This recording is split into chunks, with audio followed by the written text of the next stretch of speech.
ایک زمانے کی بات ہے، ایک بہت خوبصورت محل تھا۔ اس محل کے گھنے جنگلوں میں ایک گاؤں تھا جہاں کریم نام کا ایک لکڑہارا رہتا تھا۔ کریم بہت محنتی اور ایماندار انسان تھا۔ جب وہ بوڑھا ہو گیا تو اس نے سوچا کہ اب مرنے کے دن قریب ہیں، اس لیے اپنے بیٹے عبداللہ شاہ کو کچھ ضروری باتیں بتا دینی چاہیے تاکہ وہ اپنی زندگی آرام سے گزار سکے۔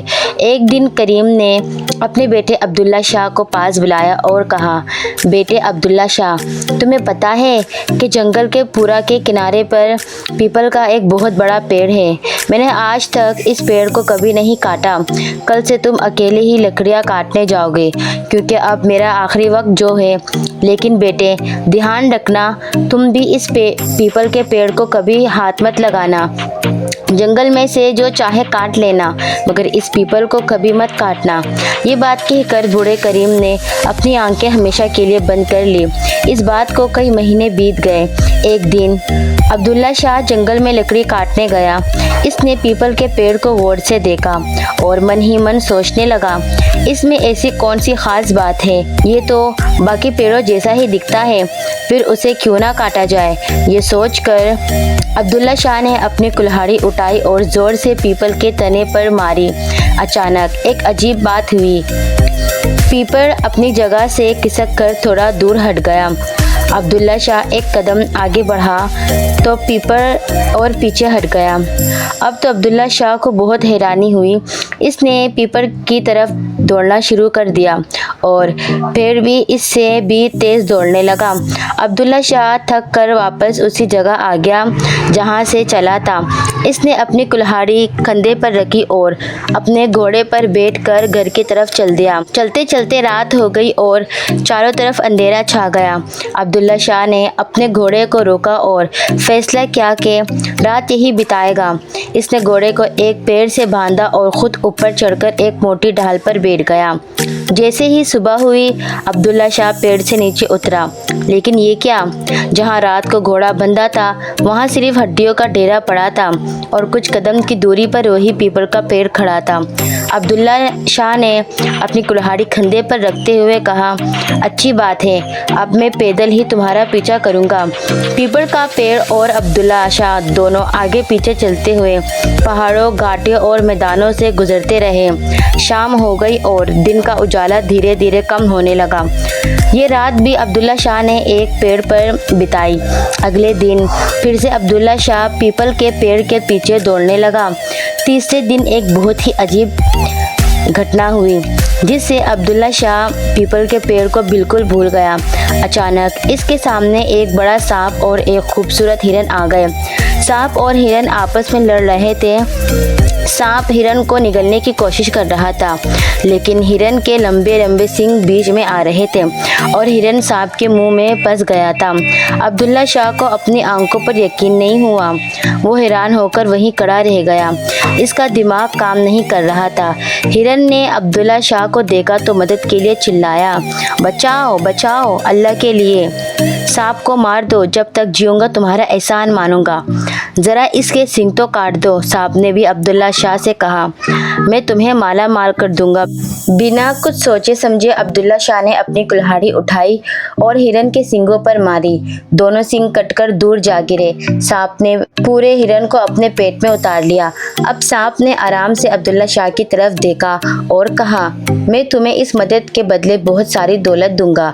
یہ کہہ کر سانپ اور عبداللہ کے ساتھ ساتھ چلنے لگا۔ دونوں باتیں کرتے ہوئے چلتے رہے۔ راستے میں جھیل آ گئی۔ سانپ نے کہا، تم یہاں میرا انتظار کرو، میں ذرا نہا کر تازہ ہو لوں، اگر کچھ عجیب ہو تو ڈرنا مت۔ یہ کہہ کر سانپ پانی میں کود گیا۔ اسی پل تیز آندھی چلنے لگی۔ چیختی چلاتی ہوا کے ساتھ بارش بھی ہونے لگی۔ بجلی اتنی زور سے چمکتی تھی کہ لگتا تھا آسمان پھٹ جائے گا۔ کالے کالے بادل ایک دوسرے سے ٹکرا کر زور کی گڑگڑاہٹ پیدا کر رہے تھے۔ جب تک سانپ پانی میں نہاتا رہا یہ سب چلتا رہا۔ جیسے ہی وہ پانی سے باہر آیا طوفان تھم گیا اور ہر طرف شام کی چھا گئی۔ سانپ اور عبداللہ کو بتایا، نہا کر میری تھکان دور ہو گئی ہے، اب ہمارا سفر آرام سے کٹے گا۔ دونوں پھر چلنے لگے۔ راستے کے دونوں طرف خوبصورت خوبصورت پھول کھلے تھے۔ سانپ اور عبداللہ کبھی انہیں توڑتے، کبھی ہنستے اور کبھی گانا گاتے ناچتے اور آگے بڑھتے رہے۔ آخرکار انہیں ایک گھر دکھائی دیا۔ سانپ نے عبداللہ کو بتایا، یہ میری ماں کا گھر ہے، ہم اسی گھر میں جا رہے ہیں۔ جب میری ماں کو پتہ چلے گا کہ تم میرے اچھے دوست ہو تو وہ خوش ہو کر تمہیں مزیدار کھانا کھلائیں گی۔ اور عبداللہ شاہ نے کہا، کھانے کو مل جائے بہت جمے گا۔ سانپ نے اسے سمجھاتے ہوئے کہا، خبردار، اگر کچھ کھایا تو کچھ مت کھانا، بلکہ میری ماں سے کہنا کہ مجھے آم کے پیڑ پر لٹکا ہوا چھوٹا سا آئینہ دے دو۔ باتیں کرتے ہوئے سانپ نے دروازہ کھٹکھٹایا۔ سانپ کی ماں نے دروازہ کھول دیا۔ بیٹے کا حال چال پوچھنے کے بعد اس نے پوچھا کہ اس کے ساتھ کیا اجنبی کون ہے؟ سانپ نے جواب دیا، ماں جی، یہ میرا بہت اچھا دوست عبداللہ شاہ ہے، اس نے میری جان بچائی ہے، تو بیٹا اسے اندر لے آؤ، دو دودھ اور اچھا کھانا کھلا کر اس کی خاطر کرو۔ ماں نے کہا۔ عبداللہ شاہ گھر کے اندر تو چلا گیا، لیکن اس نے کھانے سے منع کر دیا اور بہانہ بنایا کہ اسے بھوک نہیں ہے۔ لیکن بیٹا، تم میرے بیٹے کے دوست ہو، میں تمہیں کچھ کھائے پیے بنا کیسے جانے دوں؟ اچھا کچھ کھاتے نہیں تو کوئی تحفہ ہی لے جاؤ۔ سانپ کی ماں نے کہا اور عبداللہ شاہ نے جھک کر کہا، آپ کے پاس ایک چیز ہے جو مجھے مل جائے تو میرا سفر اچھا کٹے گا۔ بیٹا نام تو لو، میں ترنت دے دوں گی۔ میں نے کہا، وہ جو سامنے آم کے پیڑ پر آئینہ لٹک رہا ہے وہ مجھے دے دیجئے۔ اور انہوں نے کہا، بڑی سادی چیز مانگتے ہو، عجیب پسند ہے تمہاری۔ میں نے کہا، کیا کروں، یہ سادہ آئینہ ہی میرے کام آئے گا۔ عبداللہ شاہ نے جواب دیا، اچھا بیٹا۔ ماں نے اتنا کہا اور آئینہ اتار کر عبداللہ شاہ کو دے دیا۔ سانپ اور اس کی ماں سے اجازت لے کر عبداللہ شاہ پھر اپنے سفر پر نکل پڑا۔ چلتے چلتے اسے اچانک خیال آیا کہ سانپ نے اپنی ماں سے مجھے آئینہ کیوں دلوایا، ضرور کچھ مقصد ہوگا۔ یہ سوچ کر اس نے جیب سے آئینہ نکال کر اس کی پیٹھ کو اچھی طرح دیکھا، پھر الٹ پلٹ کر اس نے اپنا چہرہ دیکھنے لگا، لیکن آئینے میں اسے اپنے چہرے کے بجائے ایک پری نظر آئی۔ اس پری نے بڑے ادب سے جھک کر اسے کہا، کیا حکم ہے راجکمار؟ اس عجیب گھٹنا نے عبداللہ شاہ کے ہوش اڑا دیے۔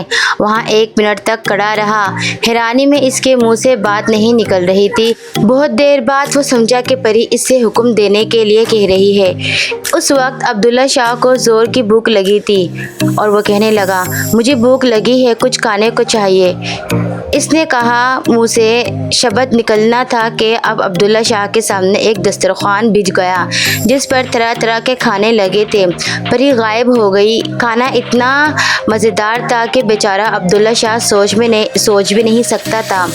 تو آئینے کا یہ مطلب ہے، عبداللہ شاہ نے دل ہی دل میں کہا، یقیناً یہ جادو کا آئینہ ہے۔ اس نے جیب سے پھر آئینہ نکالا اور اس میں جھانکا۔ پری پھر حاضر ہو گئی اور بولی، کیا حکم ہے راجکمار؟ اب بیچارہ عبداللہ شاہ کو کچھ نہیں سوچ رہا تھا کہ کیا مانگے۔ اچانک اسے خیال آیا کہ اس کے دیکھ بھال راجکمار کی طرح ہو گئی ہے، راجکمار کے لیے محل بھی تو ہونا چاہیے۔ اس نے زور سے کہا، میرا محل کہاں ہے؟ پلک جھپکتے ہی وہاں ایک شاندار محل کے مکے دروازے پر کھڑا تھا۔ وہاں راجاؤں کی طرح چلتا ہوا اور محل کے سجاوٹ دیکھتا ہوا اندر گیا۔ بڑے بڑے کمروں میں قیمتی قالین بچھے تھے، دروازوں پر بھاری پردے لٹک رہے تھے۔ عبداللہ شاہ آئینے کی کرامات دیکھ دیکھ کر حیران ہو رہا تھا۔ اس نے دل میں کہا، اس محل میں رہنے کے لیے میرے ساتھ میری رانی کا ہونا بھی ضروری ہے، اور یہ رانی اگر راجا کی بیٹی ہو تو وہ آئینے سے راجکماری مانگنی چاہیے۔ یہ خیال آتے ہی عبداللہ شاہ نے آئینے میں جھانکا۔ پری حاضر ہو کر پوچھنے لگی، کیا حکم ہے میرے سرکار؟ راجا کی بیٹی کو یہاں لے کر آؤ۔ عبداللہ شاہ نے ترنت حکم دیا اور دوسرے ہی پل